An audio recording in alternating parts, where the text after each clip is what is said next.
저는 박은정, 62세입니다. 남편을 떠나보낸 지 7년이 흘렀습니다. 그 긴 시간 동안 저는 그저 아들들의 엄마로만 살았죠. 교직에서 물러나고 두 아들을 모두 출가시켰습니다. 큰아들 성우는 35이 되어서도 제 재혼 이야기만 나오면 얼굴을 굳혔어요. 엄마, 나이 들어서 무슨 재혼이에요. 그냥 편하게 사세요. 편하게 산다는 게 뭘까요? 텅 빈 집에서 혼자 밥 먹고 드라마 보다가 잠드는 게 편한 건가요? 아닙니다. 그건 익숙할 뿐이지 편한 게 아니었어요. 어느 날 문득 거울을 보다가 생각했습니다. 나도 누군가의 여자로 살아보고 싶다고. 62년을 살았지만 정작 저 자신을 위해 산 시간은 얼마나 될까 싶었죠. 그래서 결심했습니다. 혼자라도 좋으니 여행을 떠나보자고. 11월 초 양양으로 향하는 버스에 몸을 실었습니다. 창밖으로 스쳐가는 풍경을 보면서 가슴이 두근거렸어요. 두려움 반, 설렘 반이었습니다. 양양에 도착한 첫날 오후, 저는 바닷가 벤치에 앉아 있었습니다. 11월의 바람은 생각보다 차가웠어요. 분홍색 스카프를 목에 두르고 한참을 바다를 바라보고 있었죠. 파도 소리만 들리는 고요한 시간이었습니다. 혼자 여행이세요? 옆에서 낯선 목소리가 들렸습니다. 고개를 돌리니 단정한 인상의 남자가 서 있었어요. 얼핏 봐도 제 또래보다는 젊어 보였습니다. 회색 코트를 입은 그는 조심스레 미소를 지었죠. 네, 혼자입니다. 그 용기가 참 멋지네요. 그 한마디가 제 마음에 작은 파문을 일으켰습니다. 용기라니. 누구도 제게 그런 말을 해준 적이 없었어요. 아들들은 무모하다고 했고 친구 영숙이는 위험하다고 했죠. 하지만 이 남자는 멋지다고 했습니다. 저는 정태훈이라고 합니다. 저도 혼자 왔어요. 박은정입니다. 우린 그렇게 처음 인사를 나눴습니다. 태훈 씨는 옆에 앉아도 되냐고 물었고 저는 고개를 끄덕였어요. 함께 앉아 바다를 보는데 이상하게 어색하지 않았습니다. 뭘 그렇게 오래 보고 계셨어요? 그냥요. 파도가 밀려왔다가 사라지는 게 사람 인생 같다는 생각을 했습니다. 태훈 씨가 잠시 침묵하다가 말했습니다. 은정 씨는 철학자 같으시네요. 그는 자연스럽게 제 이름을 불렀어요. 그 목소리에는 묘한 온기가 있었습니다. 우린 해가 질 때까지 벤치에 앉아 이런저런 이야기를 나눴죠. 태훈 씨는 전직 변호사라고 했습니다. 지금은 법률 컨설턴트로 일한다고 했어요. 혼자 계신 지는 얼마나 되셨어요? 7년 됐습니다. 태훈 씨는요? 저는 오래됐죠. 한 15년쯤? 그의 목소리에 씁쓸함이 묻어났습니다. 저는 더 묻지 않았어요. 누구에게나 말하기 싫은 과거는 있으니까요. 해가 수평선 너머로 사라질 무렵 태훈 씨가 물었습니다. 내일도 이 바다에 나오실 건가요? 아마도요. 그럼 내일 또 뵐 수 있을까요? 저는 잠시 망설였습니다. 하지만 가슴 한편에서 작은 목소리가 들렸어요. 괜찮아. 한 번쯤은 이런 설렘도 느껴봐도 되잖아. 좋습니다. 그렇게 대답하는 제 목소리가 떨리고 있다는 걸 느꼈습니다. 태훈 씨는 환하게 웃으며 고개를 숙여 인사했어요. 숙소로 돌아오는 길, 저는 가슴이 뛰는 걸 느꼈습니다. 62년을 살면서 이런 감정을 다시 느낄 줄은 몰랐죠. 거울 앞에 선 제 얼굴이 상기되어 있었습니다. 하지만 동시에 불안함도 밀려왔어요. 이게 맞는 걸까? 이 나이에 이런 설렘을 느껴도 되는 걸까? 머릿속이 복잡했습니다. 그날 밤 저는 휴대폰을 들고 한참을 고민했습니다. 친구 영숙이에게 전화를 걸까 말까? 결국 전화기를 내려놓았어요. 아직은 아무에게도 말하고 싶지 않았습니다. 이 작은 설렘을 혼자만 간직하고 싶었죠. 창밖으로 달빛이 비쳤습니다. 파도 소리가 희미하게 들려왔어요. 저는 눈을 감았습니다. 내일이 기다려졌죠. 그때는 몰랐습니다. 이 작은 만남이 제 인생을 완전히 뒤흔들어 놓을 거라는 걸. 다음 날 아침 창문을 여니 하얀 눈이 내리고 있었습니다. 11월에 눈이라니. 양양에 온 지 이틀째였지만 이런 풍경은 처음이었어요. 마음이 설레었습니다. 어제 태훈 씨와 약속한 시간이 자꾸 머릿속을 맴돌았죠. 서둘러 옷을 입었습니다. 어제 입었던 분홍 스카프를 다시 목에 둘렀어요. 거울을 보니 뺨에 홍조가 살짝 올라와 있었습니다. 이 나이에 이러는 내가 우스워서 피식 웃음이 나왔죠. 바닷가로 나가는 길 하얀 눈이 옷깃에 내려앉았습니다. 찬 공기가 폐를 파고들었어요. 어제 그 벤치가 보였습니다. 그런데 이미 누군가 앉아 있었죠. 태훈 씨였습니다. 일찍 오셨네요. 제 목소리에 태훈 씨가 고개를 돌렸습니다. 그는 환하게 웃으며 일어났어요. 은정 씨를 기다렸습니다. 어젯밤 잠이 잘 안 오더라고요. 그 말에 제 심장이 쿵 하고 뛰었습니다. 저만 그런 게 아니었구나. 태훈 씨도 저를 생각했다는 말에 가슴이 두근거렸어요. 함께 벤치에 앉아 눈 내리는 바다를 바라봤습니다. 파도 위로 하얀 눈송이가 떨어져 사라졌죠. 신기한 풍경이었어요. 이런 날씨에 바다 보는 것도 처음입니다. 저도 그래요. 뭔가 특별한 날 같지 않아요? 태훈 씨가 옆에서 말했습니다. 저는 고개를 끄덕였어요. 정말 특별한 날 같았습니다. 눈은 점점 더 굵게 내렸죠. 조금 걸어볼까요? 이렇게 앉아만 있으니 추워요. 태훈 씨의 제안에 저는 일어났습니다. 우린 나란히 해변을 걸었어요. 발밑으로 모래가 밟혔고 파도 소리가 귓가에 울렸습니다. 그때였어요. 갑자기 강한 바람이 불어왔습니다. 제 목에 두르고 있던 분홍 스카프가 휙 하고 날아갔어요. 아, 저도 모르게 비명을 질렀습니다. 스카프는 바람을 타고 절벽 쪽으로 날아갔죠. 낮은 절벽 아래 바위 틈에 걸려 있었습니다. 저거 제가 아끼는 건데. 괜히 중얼거렸습니다.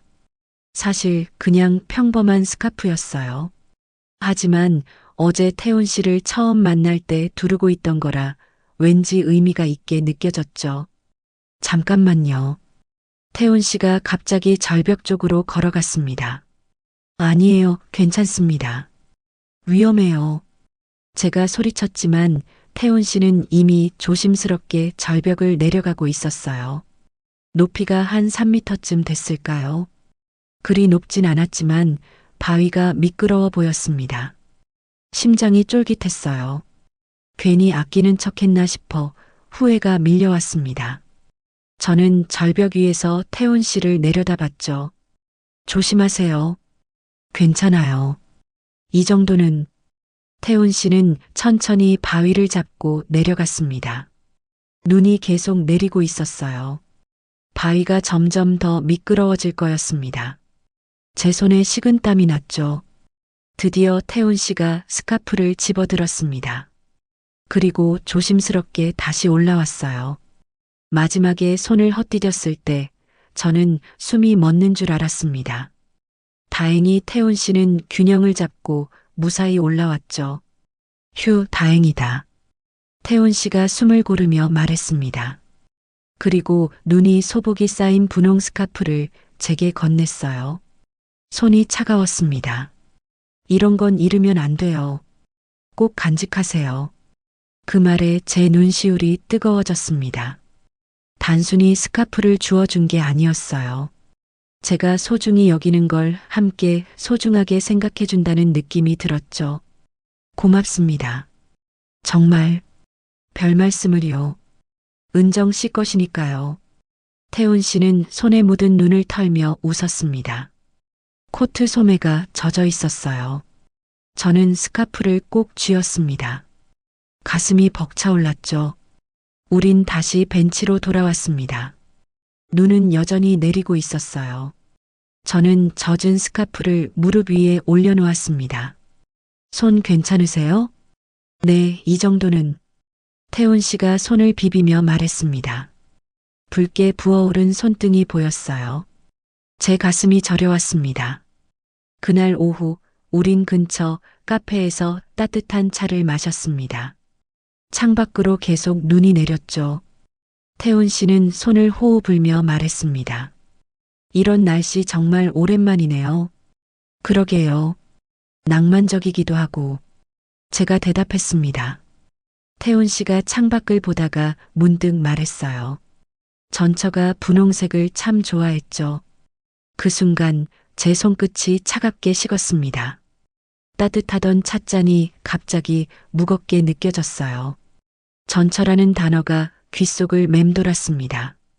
아, 죄송해요. 괜한 얘기를. 태훈 씨가 당황한 듯 말했습니다. 하지만 이미 늦었어요. 제 머릿속에 물음표가 하나둘 떠올랐죠. 아까 그 스카프를 그렇게까지 해서 주워준 이유가 혹시 전처를 떠올려서였을까? 저를 본 게 아니라 다른 누군가를 본 건 아닐까? 괜찮습니다. 저는 억지로 웃으며 말했습니다. 하지만 가슴 한편이 서늘해지는 걸 느꼈어요. 설렘과 불안이 동시에 밀려왔습니다. 그날 밤 숙소로 돌아온 저는 분홍 스카프를 한참 바라봤습니다. 말린 스카프는 여전히 분홍빛이었어요. 하지만 이제 그 색이 달리 보였습니다. 이게 정말 저를 위한 마음이었을까? 아니면 다른 누군가의 그림자였을까? 잠들기 전까지 그 생각이 머릿속을 떠나지 않았습니다. 창밖으론 여전히 눈이 내리고 있었어요. 사랑의 시작과 불안의 그림자가 하얀 눈처럼 함께 내리고 있었습니다. 양양에서 돌아온 지 사흘이 지났습니다. 서울의 일상으로 돌아왔지만 머릿속은 여전히 그 바닷가에 머물러 있었어요. 태훈 씨와 나눴던 대화들, 눈 내리던 그날의 풍경이 자꾸만 떠올랐죠. 그런데 이상했습니다. 저는 태훈 씨의 연락을 기다리고 있었어요. 혹시 연락이 올까 아니면 그냥 여행지에서의 인연으로 끝나는 걸까? 마음이 불안했습니다. 그날 오후 휴대폰이 울렸습니다. 은정 씨, 저 태훈입니다. 심장이 두근거렸어요. 받을까 말까 망설이다가 전화를 받았습니다. 네, 태훈 씨. 잘 들어가셨어요? 그날 바다 생각나네요. 그 말에 입가에 미소가 번졌습니다. 저만 생각한 게 아니었어요. 태훈 씨도 저를 기억하고 있었죠. 저도 자꾸 생각납니다. 혹시 시간 되시면 서울에서 한번 뵙고 싶은데 괜찮으실까요? 잠시 침묵이 흘렀습니다. 제 손이 떨리고 있었어요. 이러면 안 되는 걸까? 아니면 이래도 되는 걸까? 하지만 입은 이미 움직이고 있었습니다. 좋습니다. 그럼 내일 북촌 쪽에 조용한 찻집이 있는데 거기서 뵐까요? 다음 날 저는 옷장 앞에서 한참을 고민했습니다. 무얼 입어야 할지 모르겠더라고요. 결국 베이지색 코트를 골랐어요. 화장도 평소보다 조금 더 신경 썼습니다. 거울 속 제 모습이 낯설었죠. 북촌으로 가는 길, 가슴이 계속 두근거렸습니다. 지하철 안에서 휴대폰을 몇 번이나 확인했어요. 혹시 약속을 취소한다는 연락이 올까봐 불안했죠. 찻집 앞에 도착했을 때 태훈 씨는 이미 와 있었습니다. 한옥을 개조한 작은 찻집이었어요. 고즈넉한 분위기가 마음에 들었습니다. 여기 찾기 어렵지 않으셨어요? 아니요, 괜찮았습니다. 태훈 씨가 문을 열어줬습니다. 그의 손이 제 등을 살짝 스쳤어요. 순간 온몸에 전기가 흐르는 것 같았습니다. 찻집 안은 따뜻했습니다. 창가 자리에 앉으니 밖으로 한옥 지붕이 보였어요. 늦가을 햇살이 창문으로 스며들었죠. 뭘 드실래요? 오미자차 주세요. 주문을 하고 마주 앉았습니다. 태훈 씨가 코트 안주머니에서 뭔가를 꺼냈어요. 노란 국화 한 송이였습니다. 이거 은정 씨 드리려고 준비했어요. 제 눈이 커졌습니다. 국화라니 생화였어요. 은은한 향이 났습니다. 왜 국화를요? 양양에서 햇살이 은정 씨 머리칼에 닿던 게 기억나요. 그때 당신 머리칼이 국화처럼 빛나더라고요. 얼굴이 뜨거워졌습니다. 이런 말을 들어본 게 얼마만인지 모르겠어요. 남편이 살아있을 때도 이렇게 낭만적인 말은 해본 적이 없었습니다. 고맙습니다. 받아주셔서 제가 고맙죠. 태훈 씨가 웃었습니다. 그 미소에 제 마음이 스르륵 녹아내렸어요. 분홍 스카프 때문에 생긴 불안감이 조금씩 사라지는 것 같았습니다. 우린 차를 마시며 이런저런 이야기를 나눴습니다. 태훈 씨는 법률 일을 하면서 겪었던 에피소드를 들려줬어요. 저는 교직 생활 이야기를 했죠. 시간이 어떻게 가는지 몰랐습니다. 은정 씨, 솔직히 말씀드려도 될까요? 태훈 씨가 갑자기 진지한 표정으로 말했습니다. 네, 말씀하세요. 저는 양양에서 은정 씨를 만난 게 운명이라고 생각해요. 처음 뵀을 때부터 뭔가 끌리더라고요. 제 손이 찻잔을 놓치려다가 가까스로 잡았습니다. 심장이 터질 것 같았어요. 저도 그랬습니다. 제 목소리가 떨렸습니다. 솔직한 고백이었어요. 태훈 씨의 눈빛이 따뜻해졌죠. 그때였습니다. 창밖에서 누군가의 시선이 느껴졌어요. 고개를 돌리니 한 여자가 창밖에서 저희를 보고 있었습니다. 중년 여성이었어요.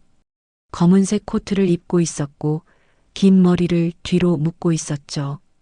그런데 그 여자의 표정이 이상했습니다. 미소를 짓고 있었지만 씁쓸해 보였어요. 저 여자분, 제가 중얼거렸습니다. 태훈 씨가 고개를 돌렸어요. 하지만 그 순간 여자는 이미 돌아서서 걸어가고 있었습니다. 누구세요? 아니, 그냥 누군가 우릴 보고 있는 것 같아서요. 아, 그래요? 별일 아닐 거예요. 태훈 씨는 대수롭지 않게 말했습니다. 하지만 저는 마음이 불편했어요.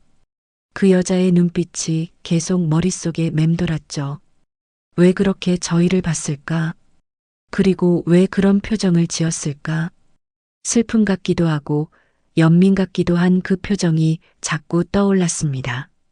은정 씨, 괜찮으세요? 태훈 씨가 물었습니다. 저는 고개를 끄덕였어요. 네, 괜찮습니다. 하지만 마음 한편이 무거워졌습니다. 손에 쥔 노란 국화가 갑자기 낯설게 느껴졌어요. 우린 1시간 정도 더 이야기를 나눴습니다. 태훈 씨는 다음 주에도 만나자고 했어요. 저는 그러겠다고 대답했죠. 헤어질 때 태훈 씨가 제 손을 잡았습니다. 오늘 정말 행복했어요. 저도요. 제 대답은 진심이었습니다. 하지만 동시에 불안감도 함께 자라나고 있었어요. 집으로 돌아오는 길, 저는 국화를 들고 걸었습니다. 노란 꽃잎이 석양빛을 받아 빛났어요. 예뻤습니다. 하지만 자꾸만 그 여자의 얼굴이 떠올랐습니다. 창밖에서 저희를 바라보던 그 씁쓸한 미소. 대체 저 여자는 누구였을까? 집에 도착해서 국화를 물에 꽂았습니다. 꽃병 속 국화를 바라보며 생각했어요. 이 꽃처럼 예쁜 순간들 뒤에 무언가 감춰진 게 있는 건 아닐까? 그날 밤 저는 잠이 오지 않았습니다. 태훈 씨에 대한 설렘과 알 수 없는 불안감이 동시에 밀려왔죠. 창밖으로 달이 떠 있었어요. 국화향이 방 안에 은은하게 퍼졌습니다. 하지만 그 향기조차 왠지 불안하게 느껴지는 밤이었어요. 태훈 씨와 만난 지 2달이 지났을 때 그가 청혼을 했습니다. 북한산 자락의 작은 식당에서였어요. 반지도 없는 소박한 청혼이었죠. 은정 씨, 저와 결혼해 주시겠어요? 남은 인생 함께 살고 싶습니다. 그 말에 제 눈에 눈물이 고였습니다. 62년을 살면서 다시는 못 들을 줄 알았던 말이었어요. 네, 좋습니다. 하지만 문제는 아들 성호였습니다. 제가 재혼 이야기를 꺼내자 성호는 발끈했어요. 엄마, 정신 차리세요. 2달 만난 사람이랑 결혼이요? 성호야, 엄마도 사람이야. 혼자 사는 게 외로워. 그럼 저랑 같이 살면 되잖아요. 왜 굳이 결혼까지? 성호의 목소리는 단호했습니다. 며느리도 난색을 표했죠. 하지만 저는 마음을 굳혔어요. 이번만큼은 제 인생을 살고 싶었습니다. 성호야, 엄마 결정이야. 이해해줘. 결국 성호는 한숨을 쉬며 자리를 떴습니다. 뒷모습이 서운해 보였어요. 하지만 돌이킬 수 없었습니다. 혼인신고를 하던 날 태훈 씨가 말했습니다. 식은 부담스럽지 않을까요? 우리 나이에 주례나 하객 부르는 게 좀 그렇잖아요. 저도 동의했습니다. 사실 화려한 결혼식보다는 조용히 시작하고 싶었어요. 그럼 우리 둘만 알고 살까요? 네, 그게 좋겠어요.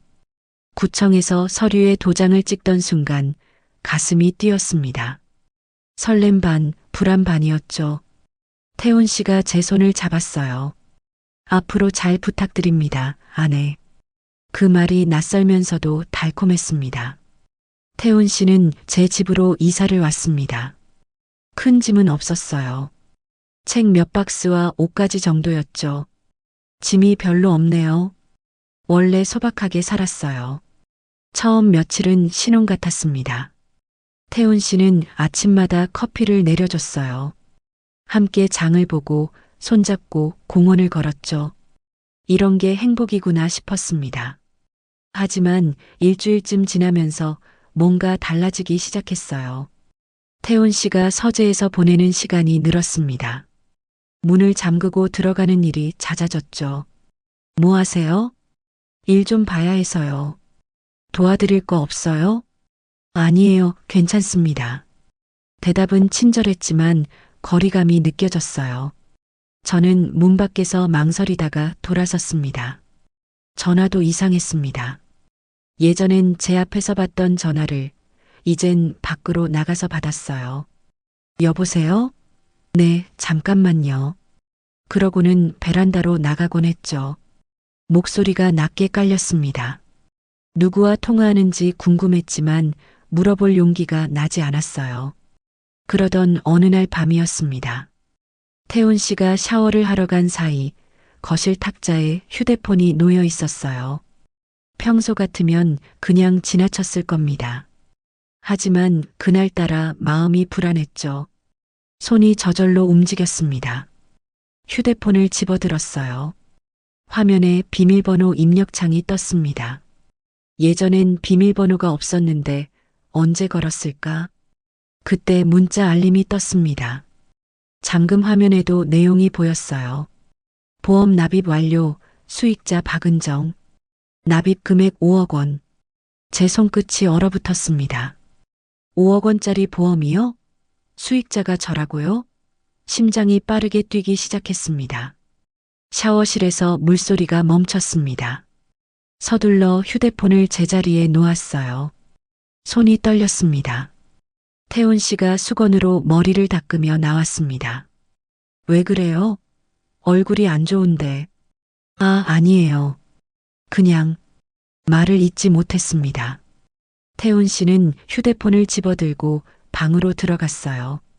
저는 소파에 주저앉았습니다. 보험, 5억 원, 수익자 박은정. 그 단어들이 머릿속을 맴돌았어요. 왜 저를 수익자로 한 보험을 들었을까? 그것도 결혼한 지 한 달도 안 돼서 밤새 잠을 이루지 못했습니다. 옆에서 태훈 씨는 편안하게 자고 있었어요. 그 모습이 낯설게 느껴졌습니다. 다음 날 아침 저는 용기를 냈습니다. 태훈 씨, 물어볼 게 있어요. 뭔데요? 혹시 보험 들었어요? 태훈 씨의 손이 잠시 멈췄습니다. 커피잔을 내려놓고 저를 봤어요. 보험이요? 아, 그거. 왜 제가 수익자예요? 그것도 5억이나. 일하다 보니 혹시 몰라서요. 제가 먼저 가면 은정 씨 혼자 남잖아요. 그럴까봐 준비해 둔 거예요. 태연한 목소리였습니다. 하지만 제 가슴은 진정되지 않았어요. 왜요? 뭐가 문제라도? 아니, 그냥 갑자기 왜 그런 걸 들었나 싶어서요. 사랑하니까요. 당연한 거 아닌가요? 태훈 씨가 웃으며 말했습니다. 하지만 그 웃음이 진심인지 가면인지 알 수 없었어요. 그렇긴 하지만 너무 생각하지 마세요. 그냥 만약을 대비한 거예요. 태훈 씨는 출근 준비를 했습니다. 저는 식탁에 앉아 식어가는 커피를 바라봤어요. 보험? 그게 정말 사랑의 표현일까요? 아니면 다른 계산이 숨어 있는 걸까요? 머릿속이 복잡했습니다. 현관문이 닫히는 소리가 들렸습니다. 집은 다시 고요해졌어요. 저는 거실을 서성였습니다. 서재 문이 보였죠. 손잡이를 잡았습니다. 잠겨 있었어요. 언제부터 서재에 잠금 장치를 달았을까? 제가 모르는 사이에 뭔가 변하고 있었습니다. 창밖으로 겨울 햇살이 비쳤습니다. 따뜻해 보이는 햇살이었지만 제 마음은 점점 차가워지고 있었어요. 짧은 문자 한 줄이 한 달간 쌓아온 신뢰를 흔들어 놓기 시작했습니다. 휴대폰을 들고 친구 영숙이에게 전화를 걸까 고민했습니다. 하지만 뭐라고 말해야 할지 몰랐어요. 의심한다고 하기엔 증거가 없었고 괜찮다고 하기엔 불안이 너무 컸습니다. 그렇게 저는 소파에 앉아 하루를 보냈습니다. 행복했던 지난 한 달이 한순간에 의심으로 얼룩지고 있었어요. 태훈 씨가 출장을 간다고 했습니다. 부산에서 이틀 정도 있다 온다더군요. 현관에서 가방을 들고 서 있는 그를 배웅하면서도 마음 한편이 불편했어요. 다녀올게요. 전화할게요. 조심해서 다녀와요. 문이 닫혔습니다. 집은 다시 고요해졌어요. 그 고요함이 오히려 귀를 먹먹하게 만들었죠. 거실을 서성이다가 서재 앞에 섰습니다. 문은 여전히 잠겨 있었어요. 손잡이를 잡았지만 꿈쩍도 하지 않았습니다. 왜 이렇게까지 잠그는 걸까? 문득 생각났습니다. 태훈 씨가 어제 입었던 정장이 안방 옷장에 걸려 있었어요. 세탁소에 맡기려고 가져다 놓은 거였죠. 가슴이 두근거렸습니다. 주머니를 뒤져볼까? 아니야, 그러면 안 돼. 마음속에서 두 목소리가 싸웠어요. 하지만 발은 이미 안방으로 향하고 있었습니다. 정장 주머니에 손을 넣었습니다. 지갑, 명함 케이스, 그리고 작은 열쇠 하나. 손끝에 차가운 금속이 닿았어요. 열쇠를 꺼내 들었습니다. 작은 서랍 열쇠 같았죠.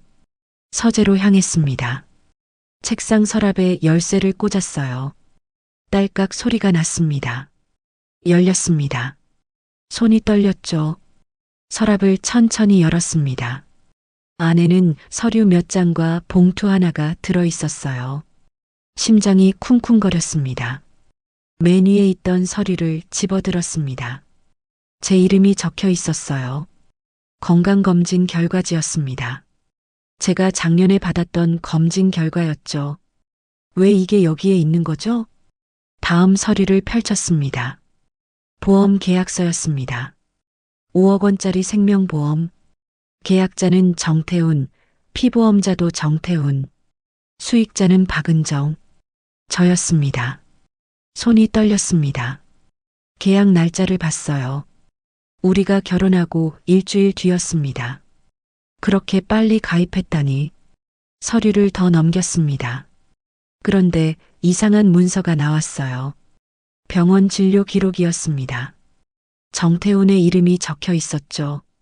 진단명에는 당뇨병 말기 합병증이라고 적혀 있었어요.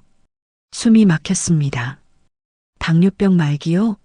태훈 씨가 아프다는 말을 들은 적이 없었어요. 날짜를 확인했습니다. 6개월 전 기록이었죠. 봉투를 집어들었습니다. 안에서 사진 한 장이 나왔어요. 여자의 사진이었습니다. 중년 여성이었죠. 검은 코트를 입고 있었어요. 심장이 멎는 줄 알았습니다.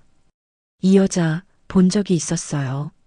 북촌 국화 찻집에서 창밖으로 저희를 보던 그 여자였습니다. 씁쓸한 미소를 짓던, 손이 떨려서 사진을 거의 떨어뜨릴 뻔했습니다. 사진을 뒤집었어요. 뒷면에 글씨가 적혀 있었습니다. 그녀와 닮은 사람을 만났어요. 머리가 하얘졌습니다. 그녀와 닮은 사람.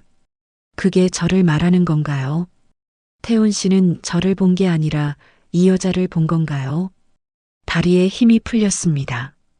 주저앉으며 열쇠가 손에서 떨어져 바닥에 떨어졌어요. 쨍그랑 소리가 귓가에 울렸습니다. 숨이 가빠졌습니다. 가슴이 조여왔어요. 한 달간 쌓아온 모든 게 무너지는 소리가 들렸습니다. 양양 바다에서의 만남. 눈 내리던 날 스카프를 주워주던 모습. 노란 국화를 건네던 순간. 청혼하던 그날. 모든 게 거짓이었던 걸까요? 저는 단지 대체품이었던 건가요? 죽은 아니면 떠난 누군가를 대신할 사람. 그렇게 선택된 거였나요? 사진 속 여자를 다시 봤습니다. 자세히 보니 조금 닮았습니다. 얼굴형이 비슷했어요. 머리 스타일도 비슷했죠. 제가 이 여자의 복사본이라는 건가요? 서류를 다시 펼쳤습니다. 병원 기록을 읽었어요. 당뇨병 말기 합병증, 예상 여명 1년에서 2년. 의사의 소견이 적혀 있었습니다. 1년에서 2년. 그러니까 태훈 씨는 자신이 얼마 못 산다는 걸 알고 있었던 겁니다. 그래서 저와 결혼한 건가요? 5억 원을 남기고 가려고. 아니에요. 말도 안 돼요. 사랑한다고 했잖아요. 남은 인생 함께하고 싶다고 했잖아요. 하지만 증거는 여기 있었습니다. 차가운 서류들이 진실을 말하고 있었어요. 바닥에 주저앉은 채로 한참을 있었습니다. 시간이 얼마나 지났는지 몰랐어요. 창밖이 어두워지고 있었습니다. 휴대폰이 울렸습니다. 태훈 씨였습니다. 전화를 받지 않았어요. 다시 울렸습니다. 또 받지 않았죠. 문자가 왔습니다. 은정 씨, 왜 전화 안 받아요? 잘 있어요? 내일 들어갈게요. 그 문자를 보는데 눈물이 났습니다. 이 사람이 진심인지 거짓인지 모르겠다는 게 너무 슬펐어요. 사랑받고 싶었습니다. 여자로 살고 싶었어요. 그게 그렇게 잘못된 바람이었나요? 그 바람 때문에 이렇게 속은 건가요?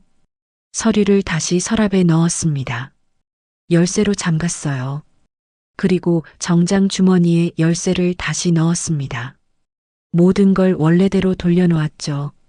하지만 제 마음은 돌아가지 않았습니다. 이미 깨져버린 신뢰는 다시 붙일 수가 없었어요. 거실 소파에 앉았습니다.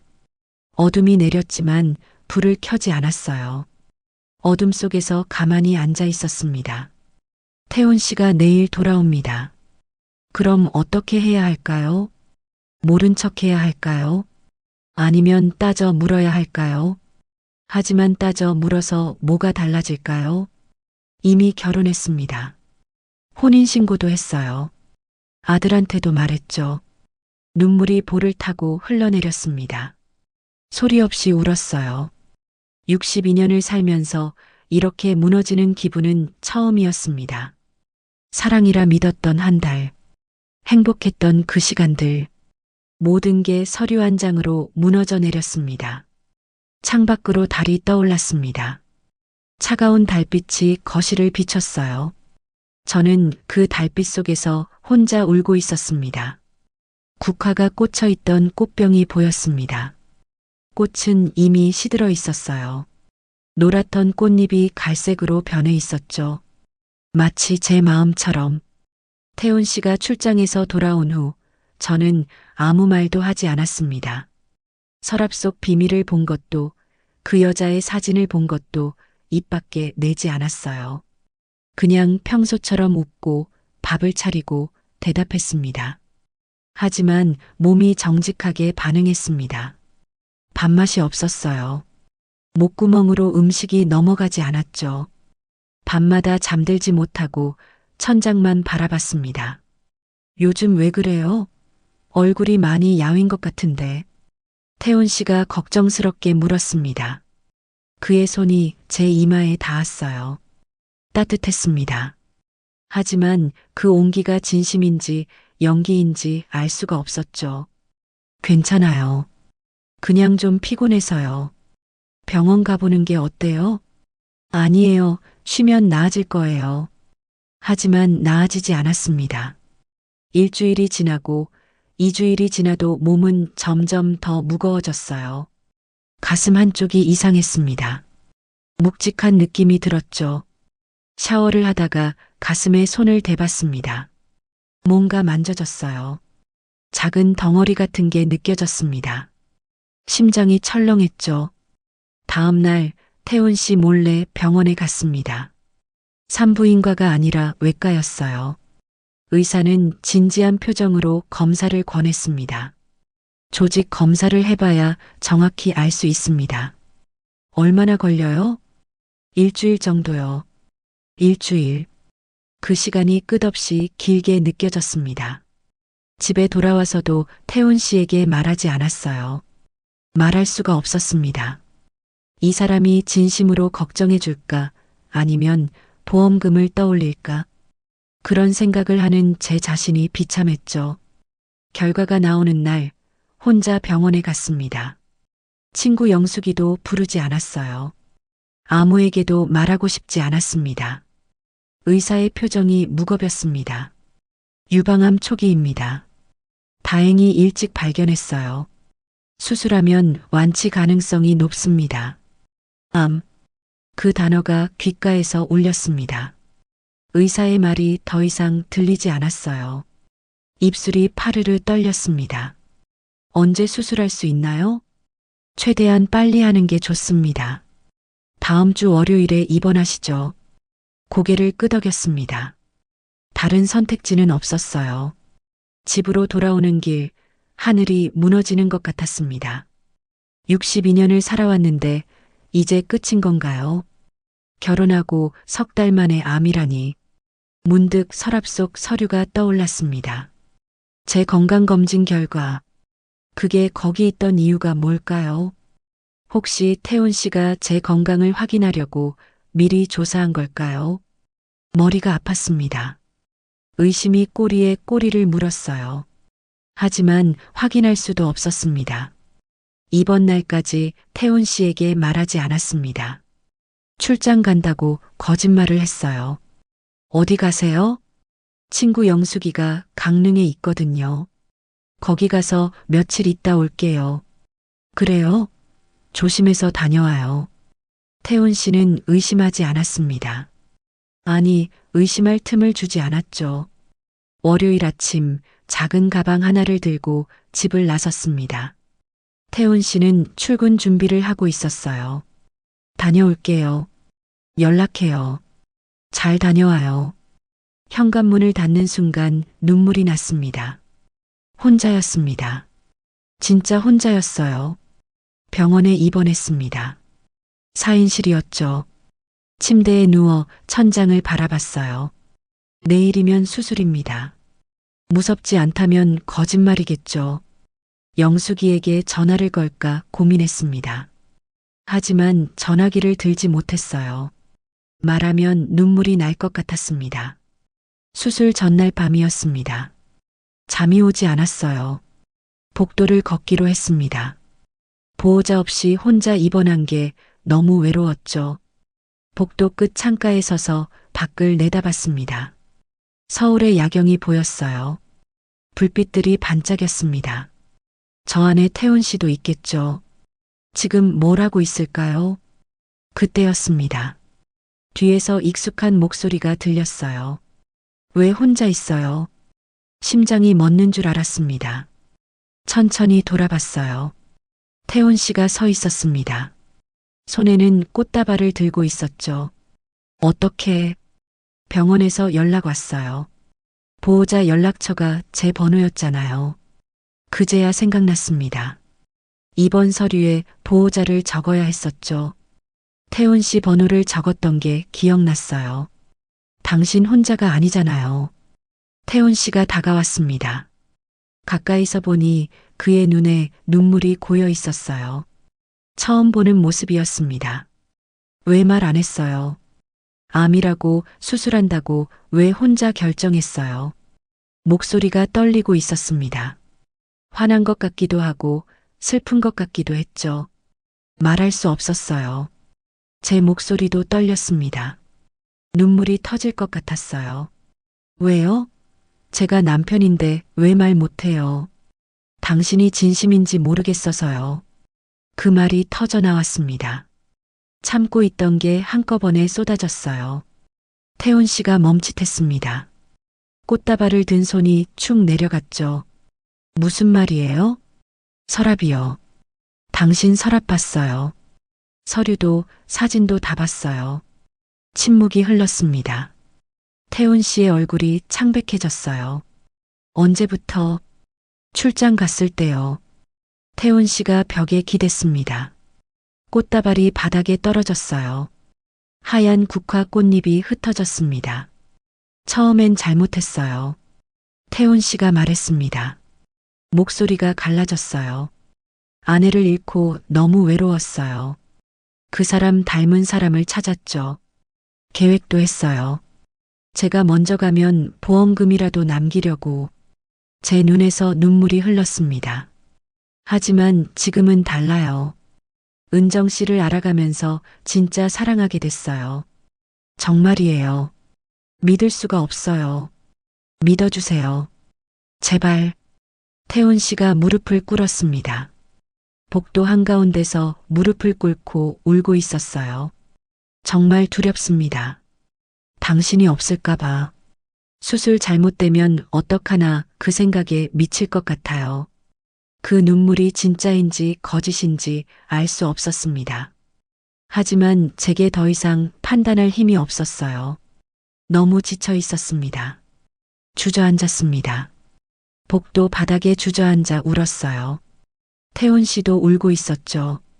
우린 그렇게 한참을 울었습니다. 병원 복도에서 흩어진 국화 옆에서 사랑인지 거짓인지 모를 감정 속에서 울고 있었습니다. 수술은 성공적이었습니다. 의사는 완치 가능성이 높다고 했어요. 하지만 항암 치료는 피할 수 없었죠. 3개월 정도 치료받으셔야 합니다. 힘들겠지만 견뎌야 해요. 의사의 말에 고개를 끄덕였습니다. 옆에 앉아있던 태훈 씨가 제 손을 꽉 잡았어요. 그 손이 따뜻했습니다. 퇴원 후 일주일 뒤 첫 항암 치료를 받았습니다. 주사 바늘이 팔에 꽂히는 순간부터 온몸이 무거워지는 느낌이었어요. 집에 돌아와 침대에 누웠죠. 괜찮아요? 태훈 씨가 물었습니다. 저는 고개를 끄덕였지만 사실 괜찮지 않았어요. 속이 메스꺼웠고 머리가 아팠습니다. 물 좀 주세요. 태훈 씨가 컵을 가져다 줬습니다. 물을 마시는데 손이 떨렸어요. 태훈 씨가 컵을 받쳐줬죠.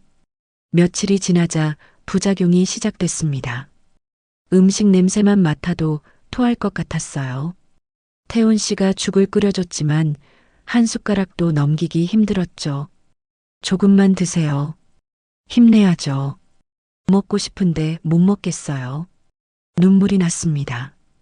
이렇게 무기력한 제 모습이 싫었어요.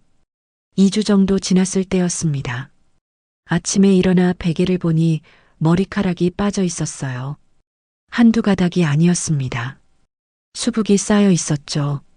손으로 머리를 쓸어봤습니다. 머리카락이 우수수 떨어졌어요. 심장이 철렁했습니다. 화장실로 뛰어갔습니다. 거울을 봤어요. 머리숱이 확연히 줄어 있었습니다. 두피가 보였죠. 아, 신음이 터져 나왔습니다. 알고 있었어요. 항암 치료하면 머리가 빠진다는 걸.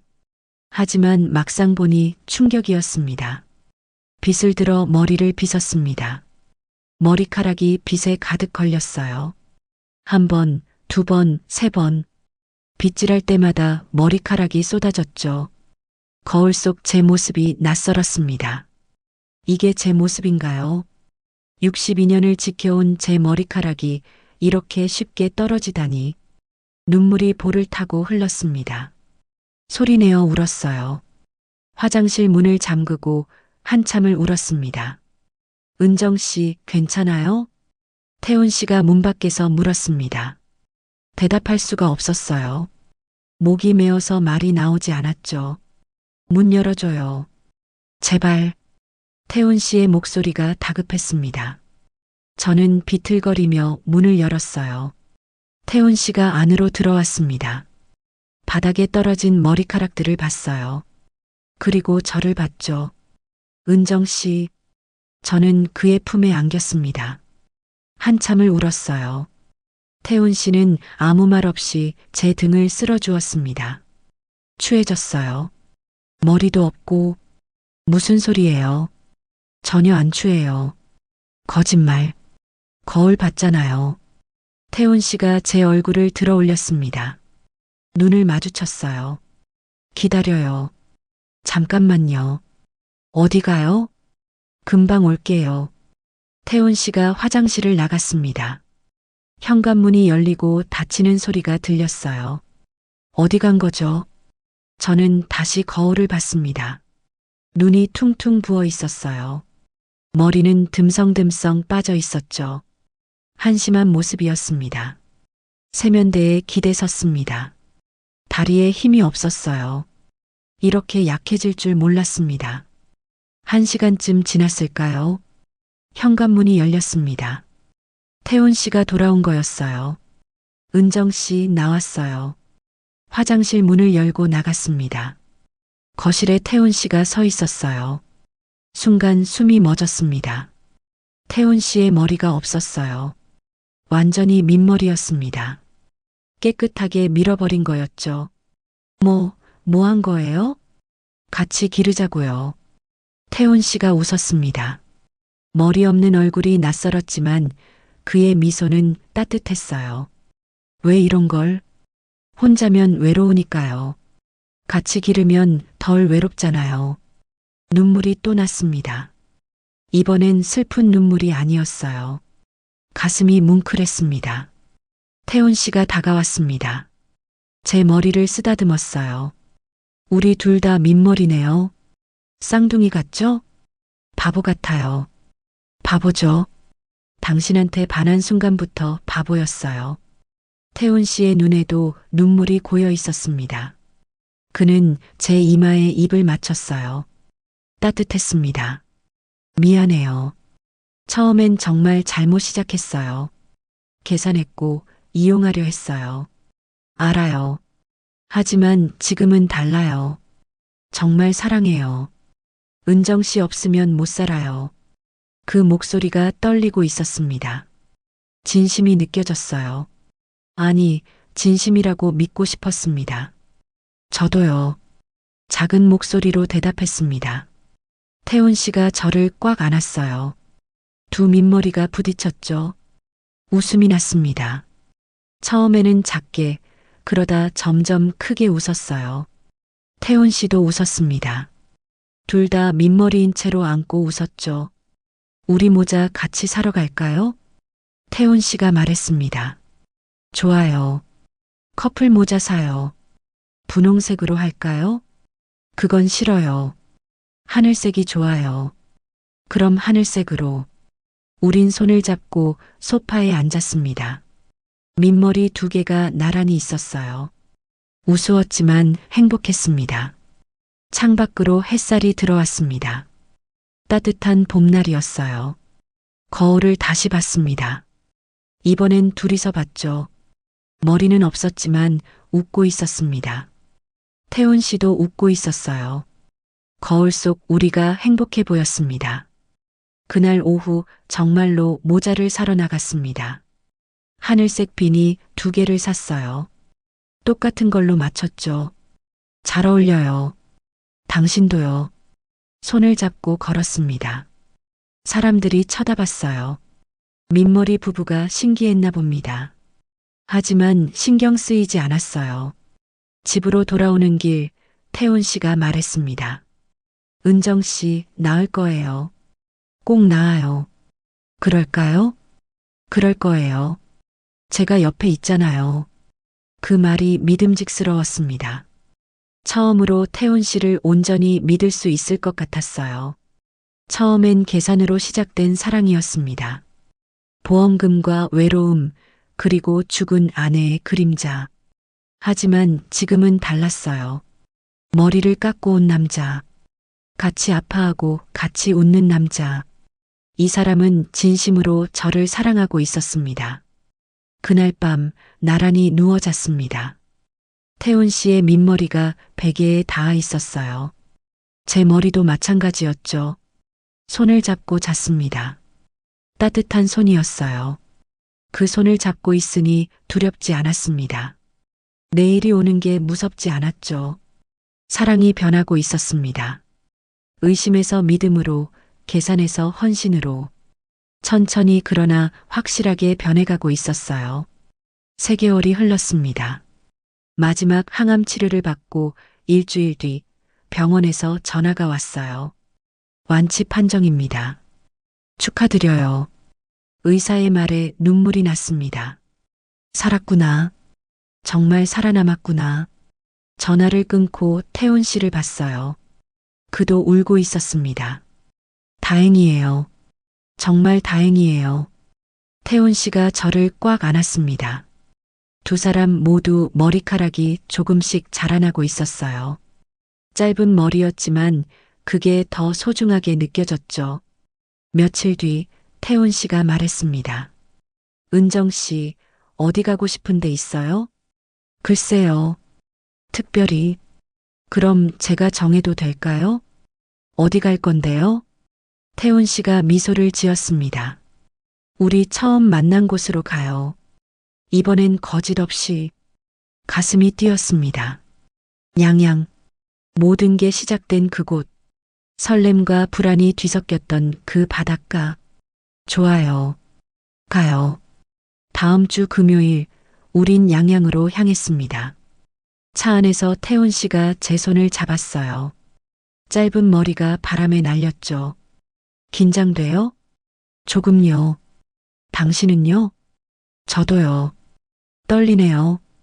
창밖으로 풍경이 스쳐 지나갔습니다. 1년 전 버스를 타고 갔던 그 길이었어요. 그때는 혼자였죠. 외롭고 불안했습니다. 하지만 지금은 달랐어요. 옆에 누군가 있었습니다. 손을 잡아줄 사람이 있었죠. 양양에 도착했을 때 오후 2시였습니다. 햇살이 따가웠어요. 바다 냄새가 났습니다. 여기에요. 저 벤치. 태훈 씨가 가리켰습니다. 1년 전 그 벤치였어요. 우리가 처음 만났던 곳. 파도 소리가 들렸습니다. 천천히 걸어갔습니다. 모래를 밟는 느낌이 낯설지 않았어요. 벤치에 앉았죠. 나란히 앉아 바다를 봤습니다. 여기서 처음 봤죠. 태훈 씨가 말했습니다. 네. 분홍 스카프 두르고 있었어요. 그때 정말 예뻐 보였어요. 거짓말. 그땐 다른 사람 생각했잖아요. 태훈 씨가 움찔했습니다. 저는 그의 손을 꽉 잡았어요. 농담이에요. 이젠 괜찮아요. 미안해요. 정말. 이제 그만해요. 다 지난 일이에요. 파도가 밀려왔다가 사라졌습니다. 하얗게 부서지는 파도가 아름다웠어요. 은정 씨, 솔직하게 말해도 될까요? 태훈 씨가 조심스럽게 물었습니다. 말해요. 처음엔 정말 잘못 시작했어요. 아내를 잃고 너무 외로웠어요. 당뇨 합병증 진단받고 혼자 죽는 게 두려웠죠. 저는 아무 말 없이 들었습니다. 그래서 당신을 찾았어요. 건강검진 결과도 미리 확인했고 보험도 들었어요. 계산된 만남이었죠. 목소리가 떨리고 있었습니다. 하지만 당신을 알아가면서 변했어요. 진짜 사랑하게 됐어요. 계산이 아니라 진심으로.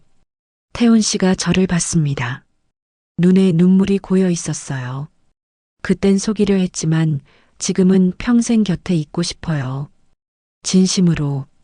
바람이 불어왔습니다. 짧은 머리가 흔들렸죠. 저는 손을 내밀었습니다.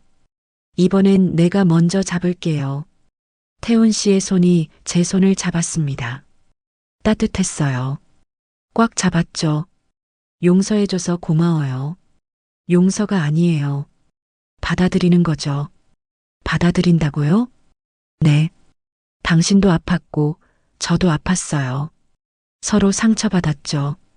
하지만 함께 나았어요. 태훈 씨가 웃었습니다. 눈물을 흘리며 웃었어요. 당신 만나서 다시 살고 싶어졌어요. 저도요. 당신 때문에 살았어요. 멀리서 파도가 부서졌습니다. 햇살이 물결에 부딪혀 반짝였어요. 아름다운 풍경이었습니다. 아들 성우한테도 말할 거예요. 제대로. 제가 말했습니다.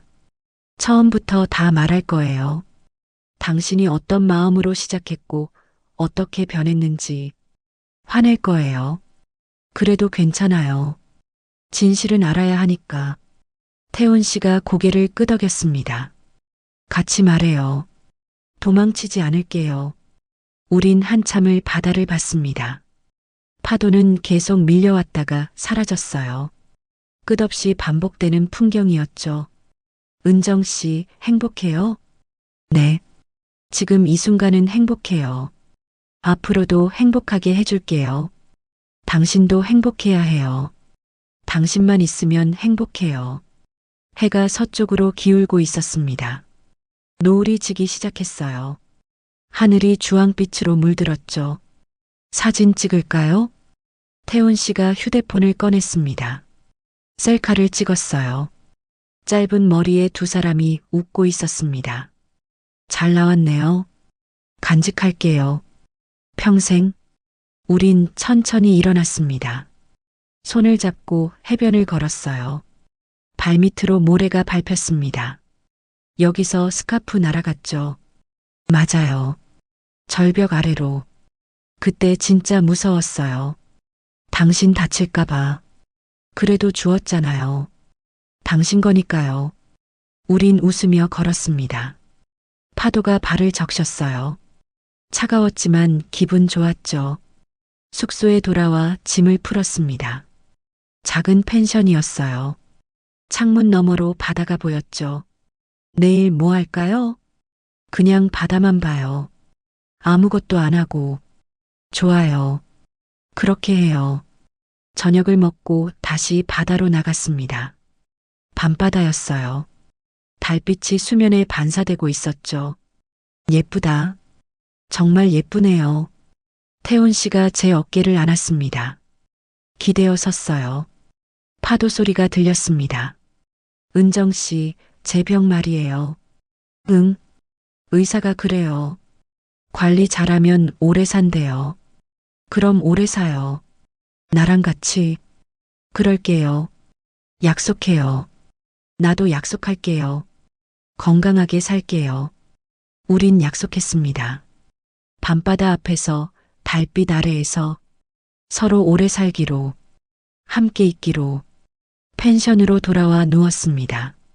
창문을 열어두니 파도 소리가 들렸어요.